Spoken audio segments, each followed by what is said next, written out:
내가 그리스도의 심판대에 가까이 이르자 가장 높은 반열에 있는 사람들이 보좌들 위에 앉아 있었는데 이 보좌들은 모두 주님의 보좌의 한 부분이었다. 이 보좌들 중 가장 못한 것이라도 세상의 보좌보다 몇 배나 더 영광스러웠다. 그들 중 몇 사람은 땅 위 도시들의 군주들로서 이제 곧 자리를 차지할 것이었다. 다른 사람들은 하늘나라의 기물을 맡은 주제들이었으며 또 다른 사람들은 천체나 항성들과 같은 물리적 창조물의 업무를 주관할 자들이었다.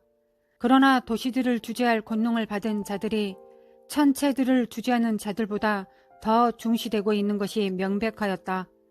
어린아이 하나의 값어치가 천체의 가치를 뛰어넘는 것이다.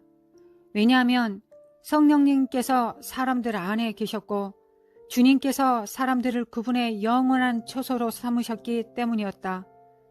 그분의 영광의 임재 안에서 모든 세상은 한 점의 먼지 티끌처럼 하찮은 것 같았다. 그러나 이 지구는 무한히 존중을 받아서 모든 창조의 관심이 그 위에 있었다. 이제 내가 보좌 앞에 서게 되자 나는 먼지 티끌보다 더 비천함을 느꼈다. 그러면서도 나는 내 위에 어느 때보다도 더 크게 성령님을 느꼈다. 내가 설 수 있는 것은 오직 그분의 능력에 의해서일 뿐이었다. 여기서야 나는 그분의 보혜사로서의 사역을 진실로 이해할 수 있었다. 비록 내가 그분의 임재를 대부분 인식하지 못했을지라도 그분은 나의 온 여정을 통해 나를 인도하여 오신 것이다. 주님은 지금까지 내가 상상하여 온 것보다 더 온유하시면서 또한 더 근엄한 분이셨다. 그분 안에서 나는 산 위에서 나를 동반해 주셨던 지혜를 보았다. 나는 또한 어쩐지 땅 위에 있는 많은 나의 친구들에 대해 친숙함을 느꼈다. 그것은 내가 이해하기에 그분이 자주 그들을 통하여 내게 말씀하셨기 때문이었다. 나는 또한 그분이 다른 사람들을 통하여 내게 오셨을 때 내가 자주 거절해버렸던 바로 그분이었다는 것을 알아보았다. 나는 그분을 사자와 동시에 어린 양, 목자와 신랑으로 보았다. 그러나 나는 무엇보다도 그분을 심판주로 보았다. 그분의 두려운 존전에서도 위로자의 위로의 힘은 너무나 강하여 나는 편안함을 느꼈다. 주님께서는 결코 내가 불편해지기를 원하지 않으신다는 사실은 분명하였다. 그분은 오직 내가 진리를 알기 원하시는 것이었다. 인간의 언어로는 그분 앞에 서 있는 것이 얼마나 두려운지 또는 얼마나 위안이 되는 것인지 묘사하기 부적절하였다. 다만 나는 그것이 공정한 것이며 나의 재판장을 신뢰할 수 있다는 것을 알았다. 한 시점에서 주님께서 그분 주위에 열을 지어 있는 보좌들을 향해 바라보셨다. 많은 자리에는 주인들이 앉아 있었으나 빈 자리도 많았다. 그분이 이윽고 말씀하셨다. 이 보좌들은 각 세대에서 나를 충성되이 섬겼던 승리자들을 위한 것이다. 아버지와 나는 창세 이전에 그것들을 준비해 두었다. 너는 이들 중 한 자리에 앉기에 합당한가? 나는 한 친구가 전에 얘기했던 것을 기억에 떠올렸다. 전지하신 하나님께서 당신에게 질문을 하실 때에는 그분이 정보를 찾고 있는 것이 아닙니다. 나는 보좌들을 바라보았다. 나는 지금 자리에 앉아있는 사람들을 바라보았다. 신앙의 위대한 영웅들 중 몇 사람들을 알아볼 수 있었다. 그러나 내가 아는 사람으로 앉아있는 사람들 중 대부분은 세상에서는 잘 알려지지도 않은 사람들이었다.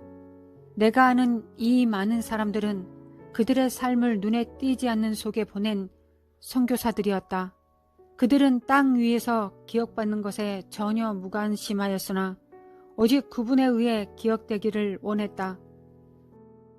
나는 부유했던 몇 사람들과 자기에게 맡겨진 것들에 충성하였던 주제자들을 보고 상당히 놀랐다. 그러나 충성되고 기도하는 여자들과 어머니들이 다른 어떤 그룹보다 더 많은 보좌들을 차지하고 있었다. 내가 여기 앉을 자격이 있다고 생각하느냐는 주님의 질문에 대해 내가 예 라고 답할 수 있는 도리는 전혀 없었다. 나는 거기 있는 누구와도 함께할 자격이 없었다. 나는 내게 천국이나 땅에서 가장 큰 상을 위하여 달릴 수 있는 기회가 주어졌었으나 나는 실패하고 말았다는 것을 알았다. 절망적이었다. 그러나 아직까지도 하나의 희망이 있었다. 비록 나의 생애의 대부분이 실패였지만 나는 땅에서의 내 삶을 마치기 전에 이곳에 온 것을 알고 있었다. 내가 자격이 없다고 고백하였을 때 그분은 질문하셨다. 그러나 너는 이 자리를 원하고 있느냐? 제가 전심으로 원하고 있습니다. 내가 대답했다. 그러자 주님께서는 보좌들의 행렬을 바라보시며 말씀하셨다. 이 빈 자리들은 어느 세대에서도 채울 수 있었을 것이다.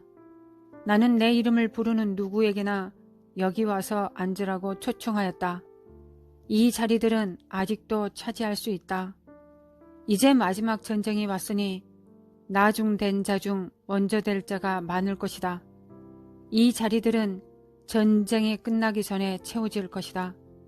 이 자리에 앉게 될 사람들은 두 가지로 알게 될 것이다. 그들은 겸손의 겉옷을 입고 있을 것이며 그들은 나의 형상을 닮을 것이다. 너는 지금 겉옷을 가지고 있다. 만일 내가 그것을 지키고 전쟁에서 잃지 않는다면 내가 돌아올 때 너는 나의 형상을 담게 될 것이다. 그때는 너도 이들과 함께 앉게 될 자격이 있을 것이다.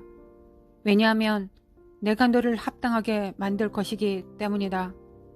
모든 권능과 권세가 나에게 주어졌고 오직 나 홀로 그것을 사용할 수 있다. 오직 내가 내 안에 완전히 거할 때만 너는 승리할 것이며 나의 권능이 맡겨질 것이다. 이제 돌아서서 나의 권속들을 보아라. 나는 돌아서서 내가 왔던 방향으로 뒤돌아보았다. 그분의 보좌 전면에서 나는 방 전체를 볼 수 있었다. 그 영광의 극치는 어떤 것과도 비교할 수 없는 장관이었다. 수백만이 대열을 채웠다. 가장 낮은 반열에 있는 개인들 각자도 군대보다 더 무시무시하였고 더 큰 힘이 있었다. 내 능력으로서는 도저히 그러한 영광의 파노라마를 감당할 수 없었다. 그러한 가운데서도 나는 이 거대한 방의 매우 작은 일부에만 사람들이 있는 것을 볼 수 있었다. 바로 그때 나는 돌아서서 주님을 바라보았다.